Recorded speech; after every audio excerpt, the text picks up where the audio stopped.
Welcome back. Well, we have another birthday unboxing today.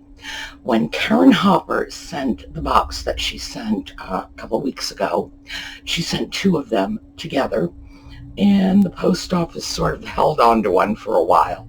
So we have the belated birthday unboxing today, and we'll get into that when we come back.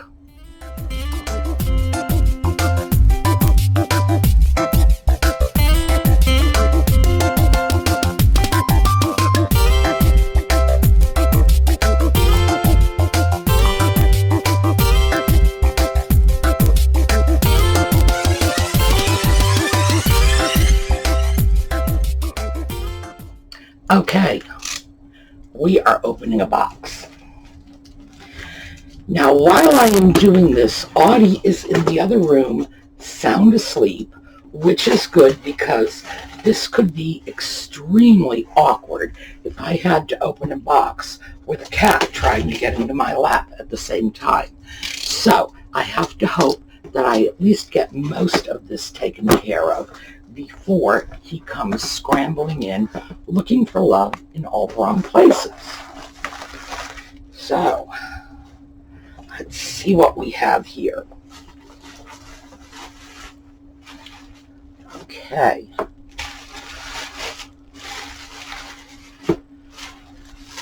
Oh, and she's securing the bubble wrap with elastic, which is just wonderful. I actually love when people do that, and if I could find a source for rubber bands, I would absolutely do that myself, because it does guarantee you're not going to be ripping the bubble wrap and your item is not going to go flying off into the wind. Ooh. Picture frame. Let's see if we can get this without glare. All right. This is just lovely. We've got shades of mustard and blue. It's definitely Asian. We have little Asian people here. And Windsong, hand-decorated, San Francisco. Oh, THANKYOUSUE, yes. And it's dated 88. So this is vintage, not antique, but it is a very pretty Chinese picture frame.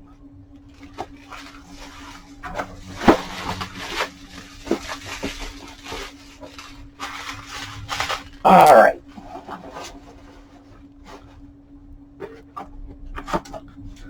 Let's see what else we've got here. Ooh, plate. All right.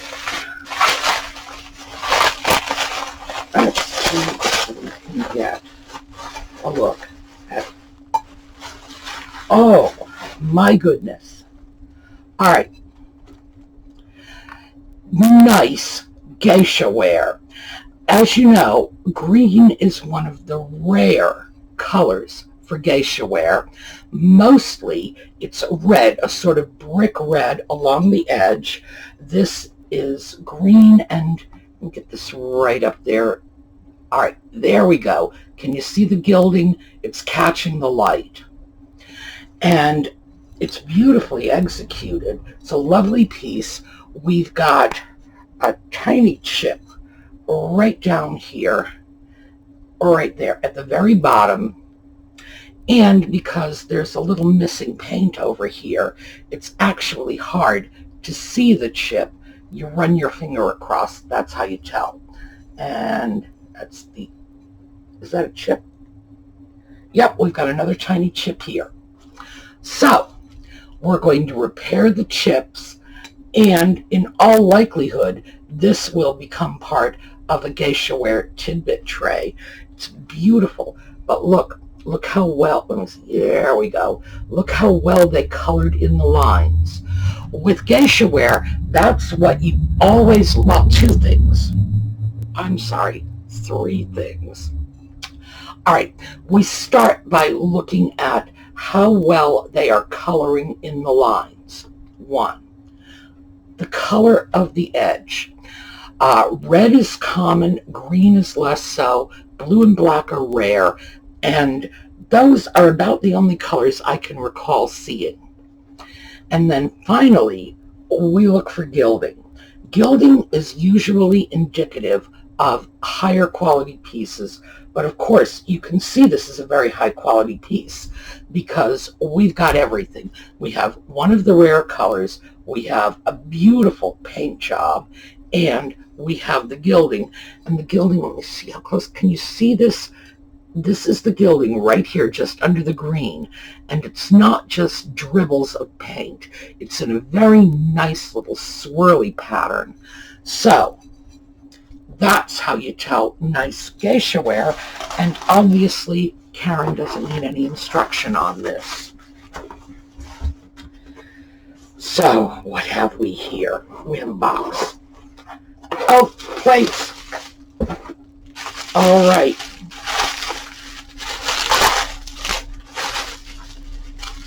Oh, these are lovely little Noritake style saucers. Now let's see who the manufacturer is. We don't have it, we just have Japan. Beautiful little, there we go, Noritake style. Remember, the Noritake style is a lake scene with a little outcropping of land, a tree, and a little shack of some sort. This is one up on that because it's got a beautiful little red bird too. And you know my theory on birds. Birds sell. We have a second plate here. And let's see how many more are in this little box because we got plates here. Okay, we have two more.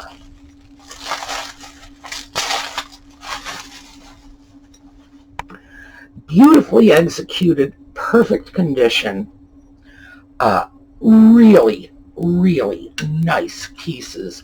And I'm crazy about the red birds because, there we go, sorry. It usually takes me a while to orient this stuff for the camera. Ordinarily, you just don't get that in this Noritake style design. You have your outcropping of land, your little, sorry about that, your little water scene, your little shack, and it's always a little shack. It is hardly ever like this grand pagoda or anything. In fact, to be honest with you, I've never seen a Noritake scene with an elegant building. It's ordinarily like a little fishing shack. And we've got this wonderful bird. The great thing about this, if it does go into Tidbit trays, is the colors are the sort of traditional Noritake. This is a cafe au lait color. Usually the Noritake pieces are in, oh, and I'm sorry, when I say Noritake in this context, I'm talking Noritake style, not necessarily from the Noritake company. It's usually a brownish color with the blues, green sometimes. So little plates like this are going to be very easy to combine with other more typical Noritake style pieces. But gee, if you can find Asian pieces with birds, and I always say this, but it is true, birds absolutely sell. Oh, we've got little stuff here. Let's see what this is. We've got a lid. I love lids. Okay, we have a beautiful lid with great gilding. So we're going to set that aside and see if we have whatever it is that lid goes to in here. Oh, I think we've got another lid. That's okay. I love lids. Another lid. All right.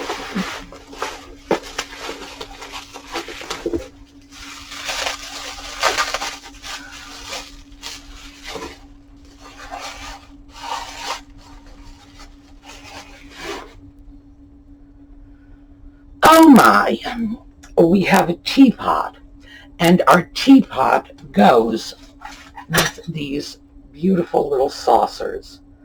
Let me see. There we go. Notice bird. All righty. All right. Teapot lid.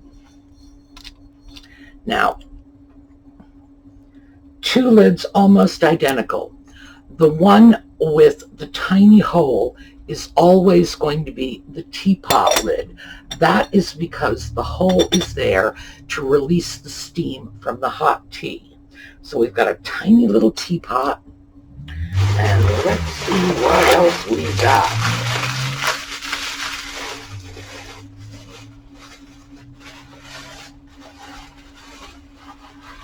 You want to bet it's a sugar bowl? Oh, look, it's a sugar bowl. And it matches the rest of those pieces. This is beautiful. Now, well, actually, I'm going to tuck this back into the original box so that it stays safe. That is lovely. So, obviously, what we have is portions of a tea set. So, let's see. We have a box. I need to figure out how to open this box. Ah, here we go. Yes, I'm sure any small child could have sorted that one out for me.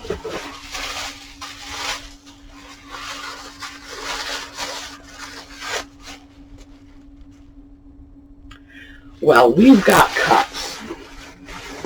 So let's see about the cups. We have 4 cups, and I'm not going to unpack them all because I don't want to run the risk of damaging these sweet little things.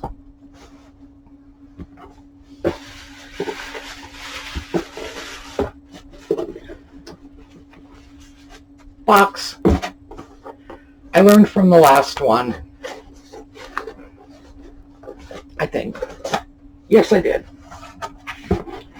All right, let's take a peek at what we have in here. Something square. Ooh, something beautiful and square.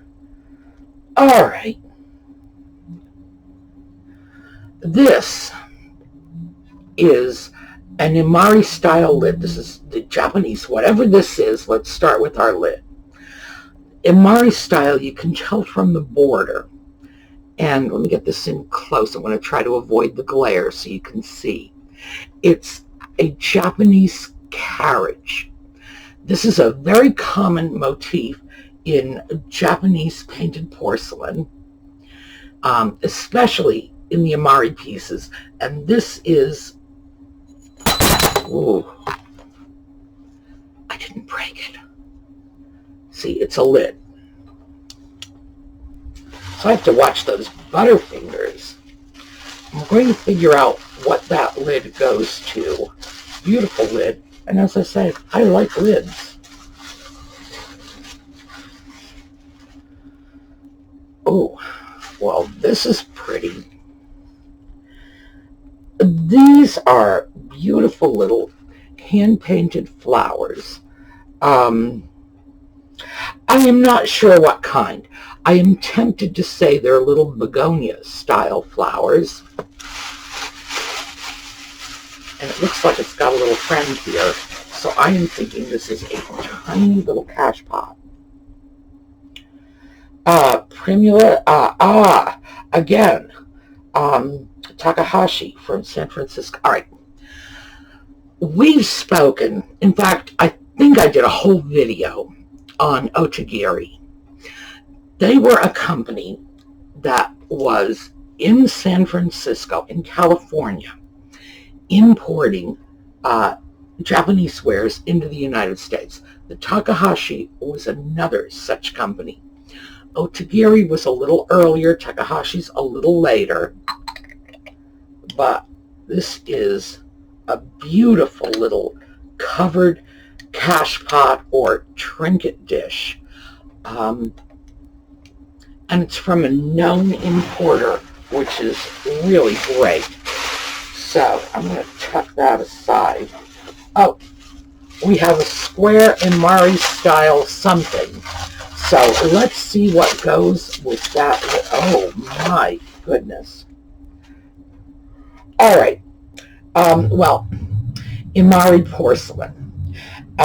We've got 2 made in Japan stickers, and these little stickers are dating it to the second half of the 20th century, usually a little on the early side, in other words, 50s, 60s. By the 70s, they were not using these little stickers. They sometimes use stickers, but not these. Let's see if we can get that in close. Those little stickers. Those stickers are earlier. So we have this beautiful little Imari piece.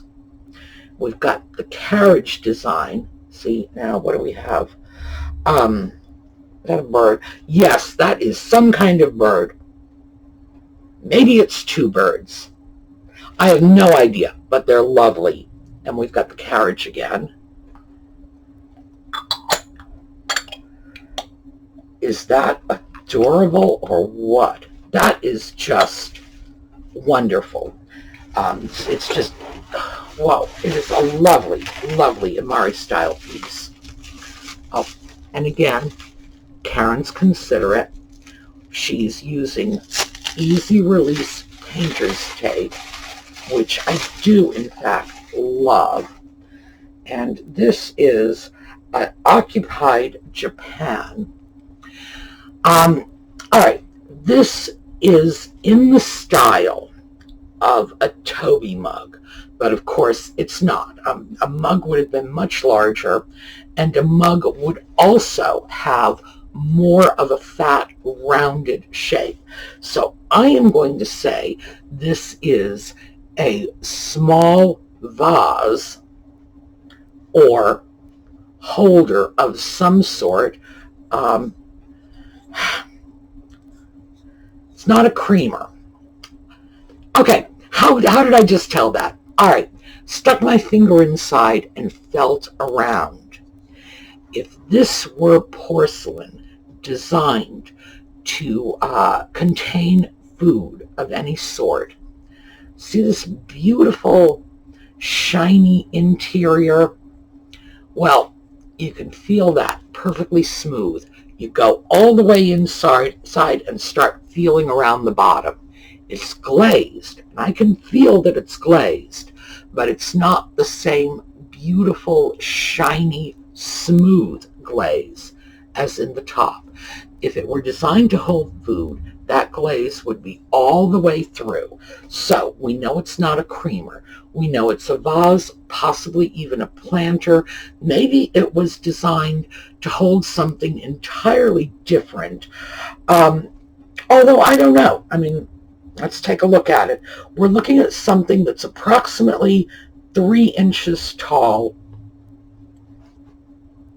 So I'll throw it out to the jury. What do you think it was designed for originally? I'm thinking planter, vase, possibly even a figurine you could put stuff in. So what do you think it is? Again, we've got that whole sort of Toby jug, that little 18th century guy.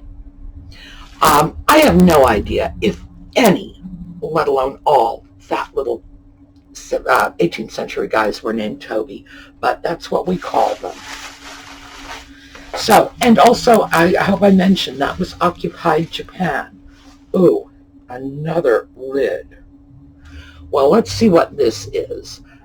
It's a beautiful gilded design. I'm going to have to, see, I have to position it because the gilding is so strong on this, it's reflecting the light. So how is that? Can you see that clearly enough without too much reflection? And I think this is another little tiny cash pot. And indeed it is. So let's see who this is. I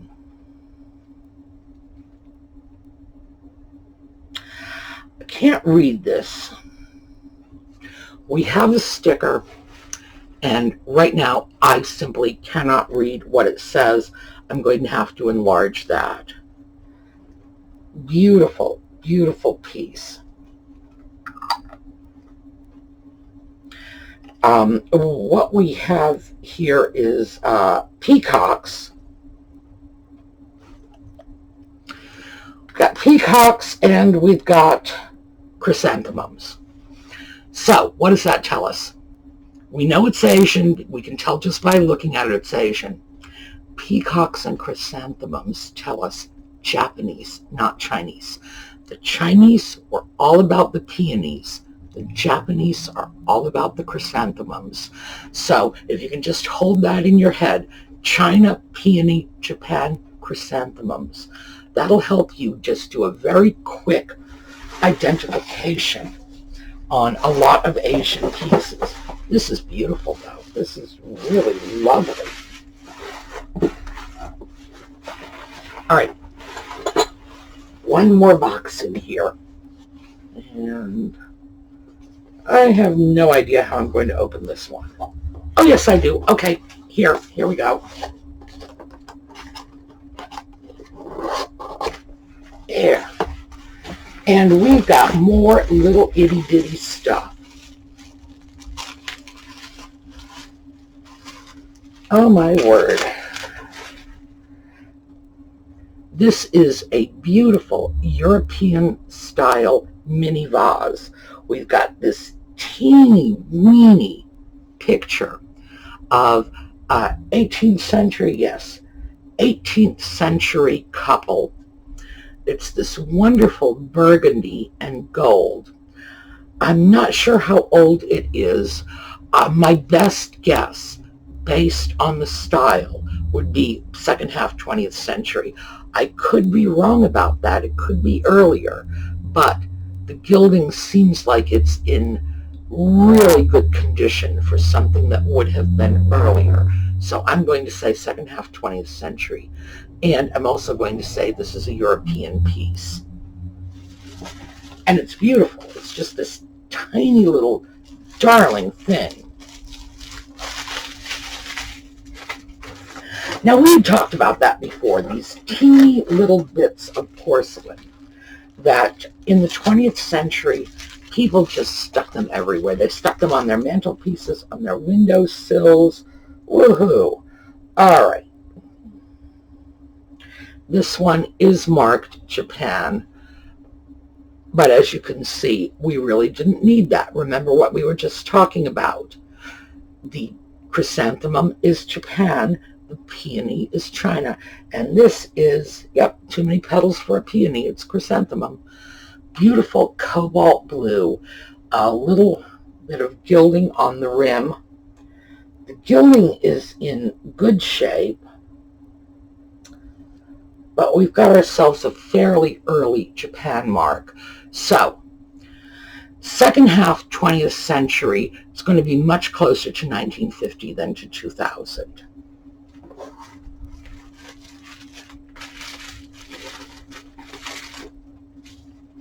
Ooh, lid.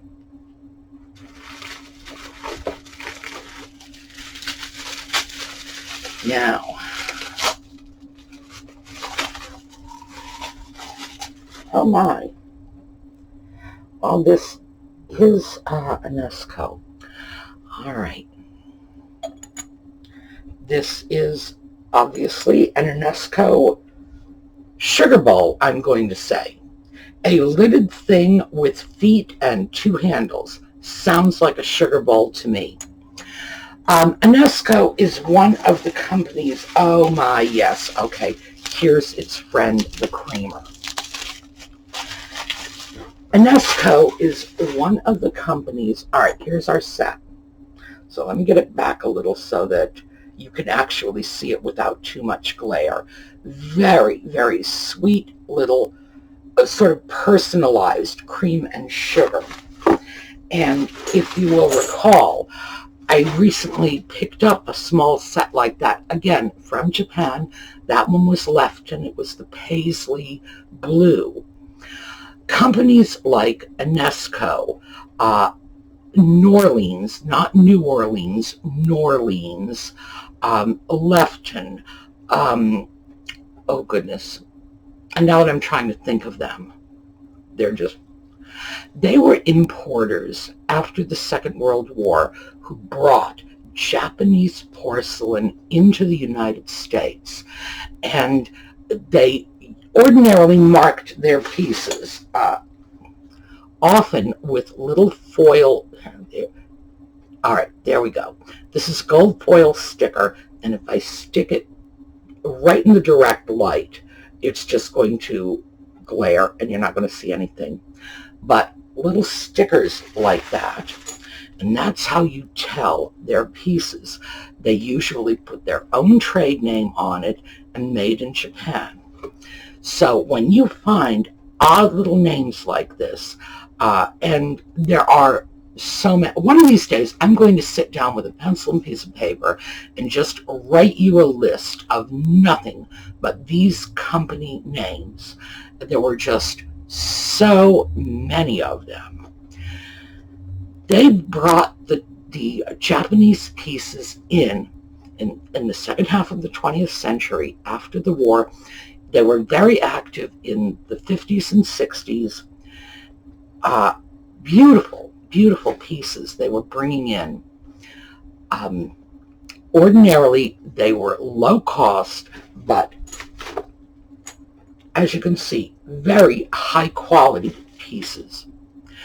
And what it did was it enabled working class Americans to have beautiful Asian porcelain at very low prices.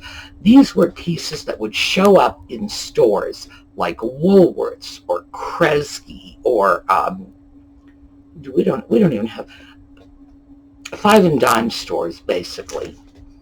And it was, now keep in mind, the five and dime stores were the 1950s and 60s versions of what sort of Walmart and Kmart are to us today.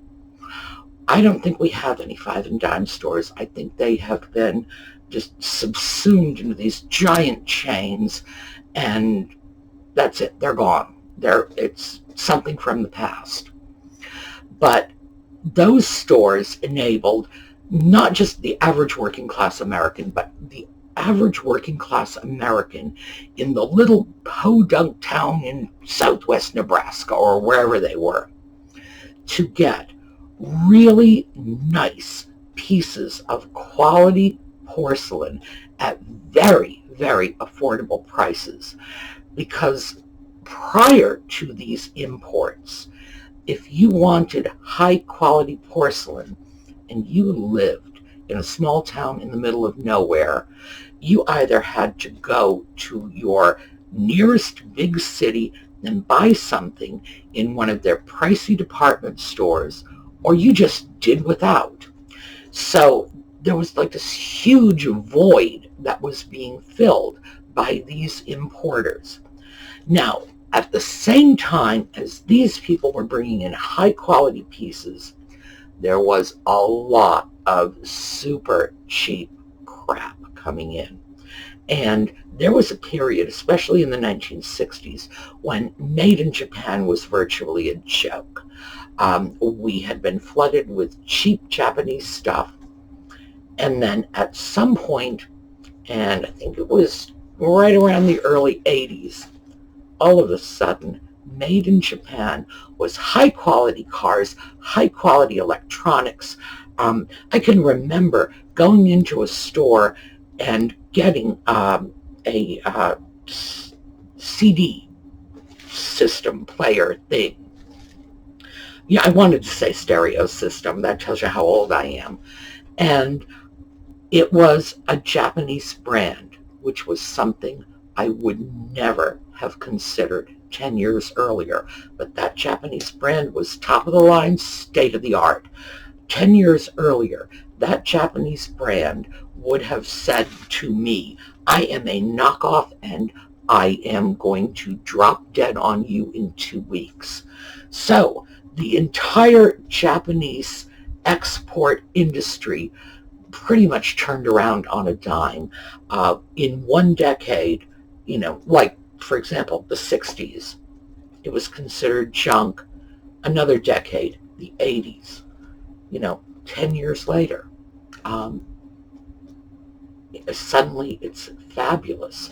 And so at some point in the 1970s, and I don't know exactly when, but at some point in there, something serious happened in Japan, and they just turned it around for themselves. God bless them, you know. I'm just delighted by that. So this was our wonderful unboxing. Thank you, Karen. This is just beautiful stuff. Oh, and in case you don't know it, Karen has given me this to put into my Etsy shop because the proceeds are going to the Schoolhouse Restoration and Renovation Fund. And we're going to have to talk about the schoolhouse in the not too distant future, and I'll have to let you know how everything is coming along on that. All right. There is a pinned comment pointing you to the email addresses and the shop addresses for this week's giveaway. Remember, Amazing Amy and that gorgeous jewelry. Check her out. Enter her giveaway. I'm just dying to see where this one is going to end up. Beautiful, beautiful stuff. I will see you all tomorrow. Have a fantastic day.